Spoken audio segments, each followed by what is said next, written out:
اگر آپ نے ابھی تک ہمارا چینل سبسکرائب نہیں کیا تو ابھی سبسکرائب کریں اور بیل آئیکن کو کلک کر کے ہماری لیٹسٹ ویڈیوز کے بارے میں اپڈیٹ جانیں. سبسکرائب کیجئے.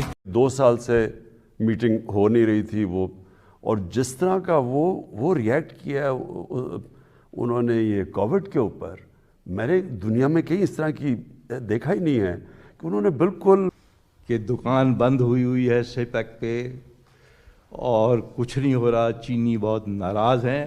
اور میں آپ کو یعنی آئی سے دس ود اتھارٹی کہ ہم سے بھی لوگوں نے باتیں کی انکلوڈنگ چائنا میں، کہ جب اوپر سے ان کے سگنل آ جاتا ہے جس طرح پریزیڈنٹ شی کی جو کمیونیکے، وہ اس کا امپیکٹ بالکل ہی اور پڑ جاتا ہے، باقی بھی سب امینیبل ہو جاتے ہیں.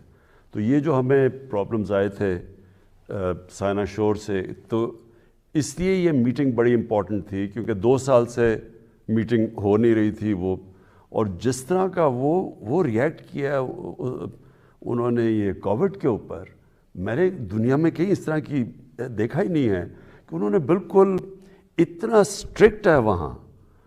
اور ہم نے ریئلائز ہی نہیں کیا کہ وہ کتنا اس کو سیریسلی لیتے ہیں. 2 دفعہ تو ہمارے ٹیسٹ ہوتے تھے دن کے اندر کہ آپ نے. لیکن میں یہ ضرور کہوں گا کہ جو ہمیں یہ شاہ جی اور میں جب ہم وہ گیمز پہ گئے، تو جو ہمیں سب سے اچھی چیز لگی کہ چائنا کے بعد صرف ایک ملک کو اپلاز ملا تھا، کوئی 70 پتہ نہیں، اور پاکستان کو سب سے زیادہ کراؤڈ کے اندر، اب اتنے زیادہ ملکوں کے اندر، کہ اس کا مطلب کہ کافی ڈیپ روٹیڈ ہماری ریلیشن شپ ہے. یہ وزٹ بہت اچھی رہی، اور ہمیں تو جوائنٹ کمیونیکے سے بھی یہ اندازہ ہوا تھا کہ وزٹ اچھی ہوئی.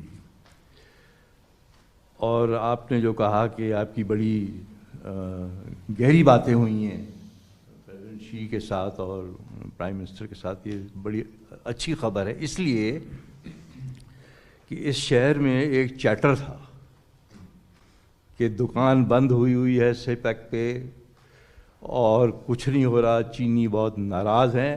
اور میں آپ کو یعنی آئی سے دس ود اتھارٹی کہ ہم سے بھی لوگوں نے باتیں کی انکلوڈنگ چائنیز. اٹس گڈ کہ your visit has dampened that spirit completely. اور میڈیا میں تو خیر جو بھی ہے، میڈیا کا، میں یہاں بڑے ایکسپرٹس بیٹھے ہیں، but there are people who have been, جسے کہتے ہیں نا، مارکیٹنگ دس ہول تھیم. اس کے علاوہ بھی 2-3 تھیمز مارکیٹ کرتے ہیں. ہر 2 مہینے کے بعد ایک تھیم آ جاتی ہے.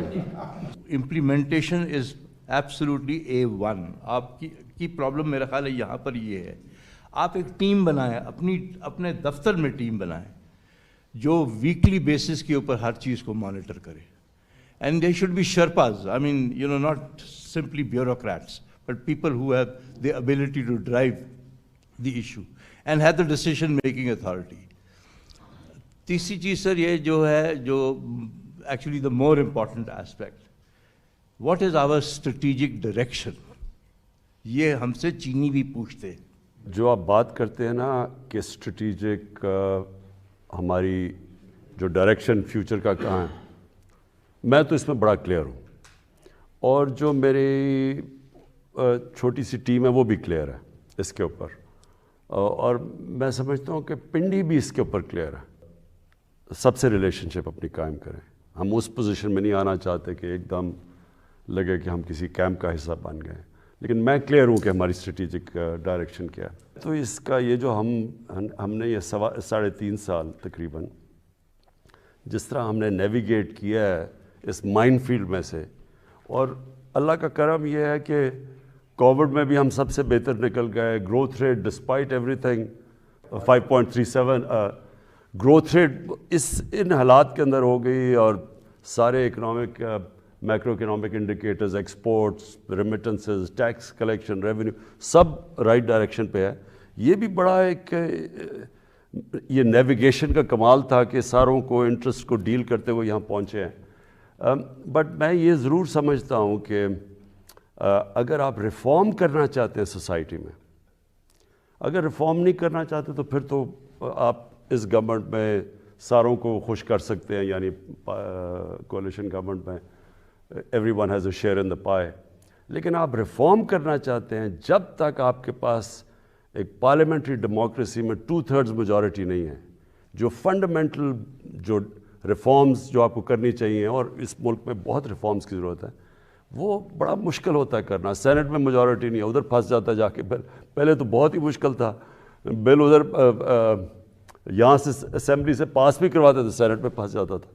وہاں ابھی بھی ہماری میجورٹی نہیں ہے. تو اینی وے اس میں سمجھتا ہوں کہ آج جدھر ہم بیٹھے ہیں، اگر آپ پاکستان کو دیکھیں، ساری دنیا میں جو کووڈ نے ڈیوسٹیٹ کیا ہے، اور جس طرح مجھے یاد ہے جب ہم یہ جب لاک ڈاؤن کا ٹائم آیا، یہاں سارے پینک کر گئے کہ دیکھیں وہ اٹلی میں دیکھیں وہ لاک ڈاؤن، وہاں عجیب عجیب سینز نظر آ رہے تھے، ہاسپٹلز بھرے ہوئے ہیں، لوگ سڑکوں پہ ہیں. اسپین میں وہ بڑا برا حال تھا، پھر انگلینڈ میں. تو میں لاک ڈاؤن نہیں کر رہا تھا یہاں پوری طرح.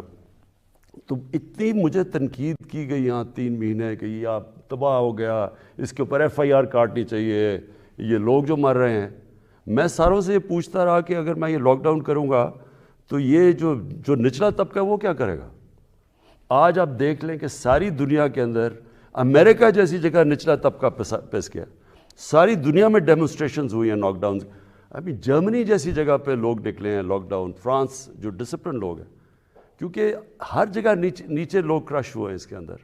تو ہم نے اتنی پریشر لے کے، وہ جان ہاپکنس کی رپورٹ آئی ہے 2 دن پہلے کہ لاک ڈاؤن سے ایکچولی تو اکانومی تباہ ہوئی ہے، لیکن جو کیا انہوں نے کہا 2% فرق پڑا ہے ڈیتھس کے اندر. سو نہ وہ انہوں نے جانیں بچائی، تو ہم تو وی ور ہیڈ آف ایوری ون. تو بیئرنگ ایوری تھنگ، ہندوستان کا حال دیکھ لیں، ان کی -6% پہ گروتھ ریٹ چلی گئی.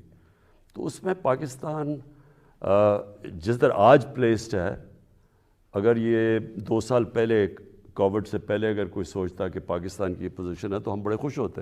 کس حد تک جو پیوٹن کی ادھر پریزنس تھی اس نے اس چیز کو فلپ دیا، اور کس حد تک چین کے ساتھ جو ریلیشن شپ ہے وہ اثر انداز ہوتی ہے پازیٹیولی یا negatively on the increasing ties with Russia? Do we see this as a link? اصل میں جب پوٹن سے ملا تھا بشکیک میں، میرے خیال میں 2 سال پہلے میٹنگ 2 سال پہلے ہوئی تھی نا، تو بڑا میری اس سے لمبی میٹنگ ہوئی. اور جب اس نے ٹویٹ کیا کہ فریڈم آف سپیچ کو استعمال نہیں کرنا چاہیے نبی صلی اللہ علیہ وسلم کو انسلٹ کرنے کے لیے، تو میں نے اس کو ایک واپس ٹویٹ کیا، اس کو اپریشیٹ کیا. اس نے پھر میرے سے ٹیلی فون پہ ہماری کافی دیر بات ہوئی.